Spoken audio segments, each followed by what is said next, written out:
आज हम आपके लिए लाए हैं कुछ ऐसे गहरे और आध्यात्मिक सवाल जवाब जो न सिर्फ आपके मन को छुएंगे बल्कि आपके जीवन को एक नई दिशा भी दे सकते हैं।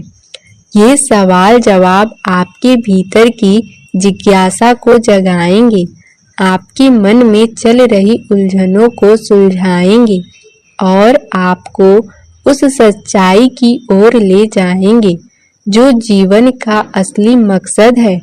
एक भाई ने पूछा, बाबा जी, जब हम दुनिया में इतना अन्याय, हिंसा, लालच और स्वार्थ देखते हैं तो क्या परमात्मा ये सब देखते हैं? अगर वो दयालु हैं तो इतना दुख, युद्ध और अनैतिकता क्यों है? क्या ये भी उसकी मर्जी है? बाबा जी ने जवाब दिया, बेटा, ये सवाल हर उस आत्मा के मन में उठता है जो सच्चाई की खोज में है। जब दुख बढ़ता है तो लोग पूछते हैं कि परमात्मा ऐसा क्यों होने देते हैं? परमात्मा ने हमें बनाया और हमें बुद्धि, विवेक और स्वतंत्रता दी।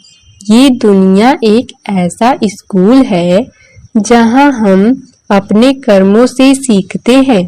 अन्याय, हिंसा और अनैतिकता परमात्मा की रचना नहीं, ये इंसान के लालच और अज्ञानता का नतीजा है। परमात्मा देखते हैं जैसे एक शिक्षक इम्तिहान को देखता है, बिना उसे लिखे क्या वो कुछ नहीं करता? नहीं, वो जागरूक करता है। हर युग में, हर जगह वो लोगों को प्रेरणा देता है। साधना, प्रेम और करुणा का संदेश फैलाने के लिए। जैसे तुम्हें गुरु मिला वैसे ही औरों को भी आध्यात्मिक प्रेरणा मिलती है। लेकिन जब लोग इस प्रेरणा को नजरअंदाज करते हैं और स्वार्थ में डूब जाते हैं तो दुख पैदा होता है।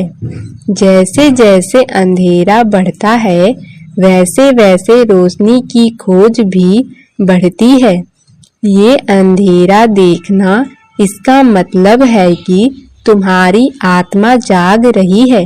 ये गुरु की कृपा है जो तुम्हें नजर दे रही है और गुरु के चरणों से जोड़ रही है। दुनिया क्या करती है इसकी चिंता छोड़ो, तुम क्या करते हो इस पर ध्यान दो। अपने भीतर प्रेम, करुणा और सच्चाई को जागृत करो और अंधेरा अपने आप कम हो जाएगा। एक बहन ने पूछा, बाबा जी, कई सालों से नाम की साधना कर रही हूँ, सिमरन करती हूँ, लेकिन कई बार मेरा मन सूखा सूखा सा लगता है। न कोई अनुभव होता है, न कोई आलम। क्या ये मेरी कमी है या ये कोई आध्यात्मिक अवस्था है? बाबा जी ने जवाब दिया, बेटी, ये जो सूखापन तुम महसूस करती हो, ये एक गहरी अवस्था है जिसे समझने की जरूरत है। तुम सोचती हो कि सिमरन में कुछ दिखाई नहीं दे रहा, कोई अनुभव नहीं हो रहा, तो कुछ गलत है। लेकिन ऐसा नहीं है। ये वो दौर है जब तुम्हारी आत्मा चुपके से अपने पुराने पर्दों को उतार रही है। जैसे बीज मिट्टी में दबा हो, ऊपर कुछ दिखाई न दे लेकिन नीचे जड़ें फूट रही हो, वैसे ही सिमरन के इस दौर में बहुत कुछ हो रहा है। भले ही तुम्हें दिखाई न दे। अनुभव की भूख, क्या मुझे कोई रोशनी दिखी, कोई आवाज सुनाई दी? ये मन का छल है। सच्चा आध्यात्मिक अनुभव वो है जो अनुभव से परे हो।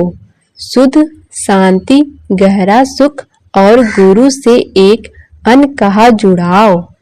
गुरु तुम्हें अनुभव नहीं, विश्वास देते हैं। सालों का सिमरन और सेवा तुम्हारे भीतर एक ऐसी शांति बुनती है जो क्षणिक अनुभव से कहीं बड़ी है। कई बार गुरु जानबूझकर अनुभवों को छिपा लेते हैं ताकि तुम्हारा प्रेम उसकी परीक्षा में खरा उतरे। जब सूखापन आए और तुम फिर भी सिमरन में डटे रहो तो तुम सबसे बड़ी परीक्षा पार कर लेते हो। इस सूखेपन से मत डरो, इसे गुरु की मौन कृपा समझो। तुम्हारा बीज सही समय पर अंकुरित होगा और तब तुम्हें उसका फल मिलेगा। एक मासूम सी लड़की खड़ी हुई और उसने बड़े ही सरल और भावुक मन से बाबा जी से पूछा, बाबा जी, क्या आप हमारे लिए दोबारा जन्म लेकर आएंगे? यह सवाल इतना सीधा था पर उसमें भावनाओं का समंदर छुपा था। और संगत जी, जैसे ही ये शब्द बाबा जी के कानों में पड़े, पूरा माहौल एकदम शांत हो गया, जैसे समय थम गया हो, जैसे सारी संगत की सांसें रुक गई हो। सबकी आंखें बाबा जी की ओर मुड़ गई क्योंकि सब जानना चाहते थे कि इस सवाल का जवाब क्या होगा। पर संगत जी, बाबा जी मुस्कुराए। उनकी वो मुस्कान जिसमें सारा प्यार, सारा रहस्य और सारी समझदारी समाई होती है। फिर उन्होंने कहा, बेटा, जो प्रेम आत्मा के अंदर से निकले वो कभी व्यर्थ नहीं जाता और प्रेम ही वो धागा है जो आत्मा को मालिक से जोड़ता है। अगर तुम्हारा प्रेम सच्चा है तो उसका जवाब भी तुम्हें जरूर मिलेगा, पर जरूरी नहीं कि वो उसी रूप में मिले जैसा तुम सोच रहे हो। संगत जी, जब बाबा जी ने ये कहा तो उस लड़की की आंखों से आंसू बहने लगे, पर वो आंसू दुख के नहीं थे, वो किसी परम शांति और सच्चे प्रेम के आंसू थे। और ऐसा लगा जैसे उस एक सवाल ने ना जाने कितनी आत्माओं की गहराई को छू लिया। एक लड़की ने पूछा, बाबा जी, जब हम सत्संग सुनते हैं तो मन बहुत शांत हो जाता है, प्रेरणा मिलती है, लेकिन जैसे ही हम घर लौटते हैं मन फिर पुरानी आदतों और उलझनों में फंस जाता है।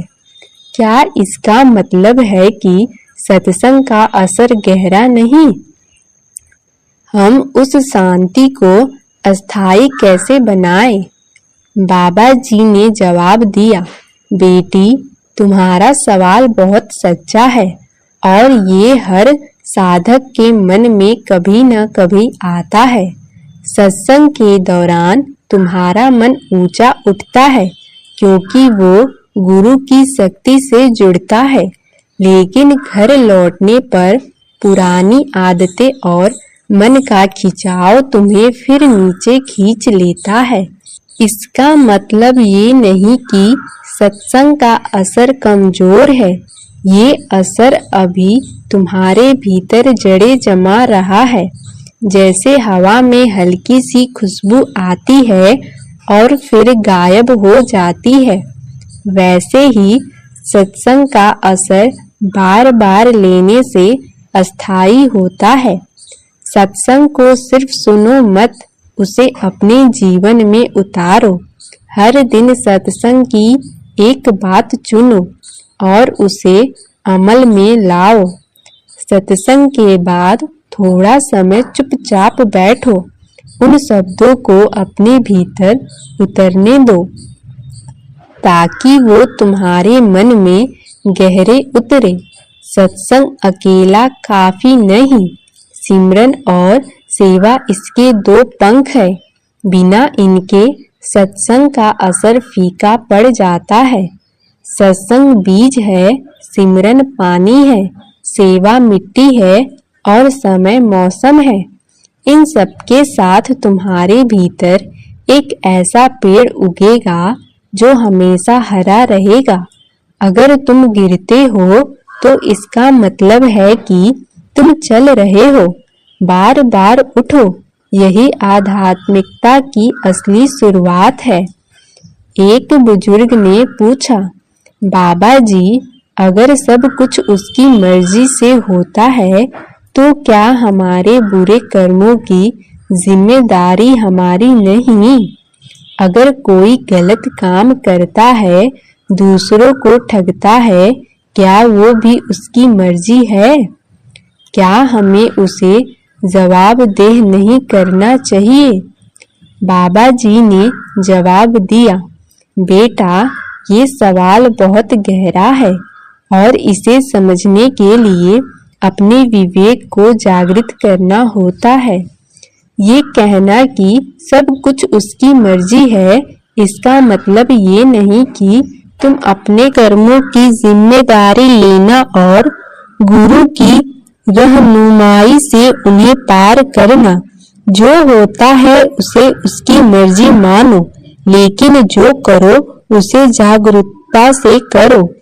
एक छोटी सी लड़की ने पूछा, बाबा जी, हम कहते हैं कि गुरु हमेशा हमारे साथ हैं, लेकिन जब हम दुख में होते हैं तो ऐसा क्यों लगता है कि हम अकेले हैं?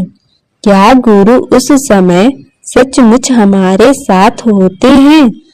बाबा जी ने जवाब दिया, बेटी, ये सवाल बहुत प्यारा है और इसे पूछने वाला दिल बहुत सच्चा होता है। गुरु कभी तुम्हें छोड़ता नहीं।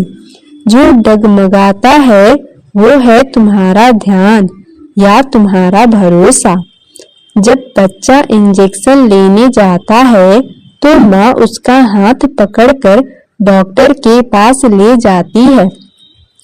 बच्चा रोता है, माँ से पूछता है कि तुमने मुझे दर्द क्यों दिया, लेकिन क्या माँ उसे छोड़ रही है? नहीं, वो उसकी भलाई के लिए ऐसा कर रही है।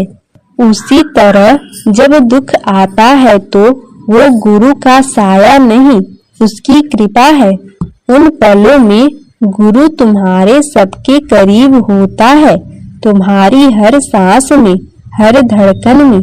उसकी मौजूदगी को शब्दों से या आंखों से नहीं मापा जाता, बल्कि एक गहरे एहसास से जाना जाता है। वो तुम्हारे आंसुओं को देखता है, तुम्हारे टूटते दिलों को थामता है और चुप रहकर तुम्हें और मजबूत बनाता है।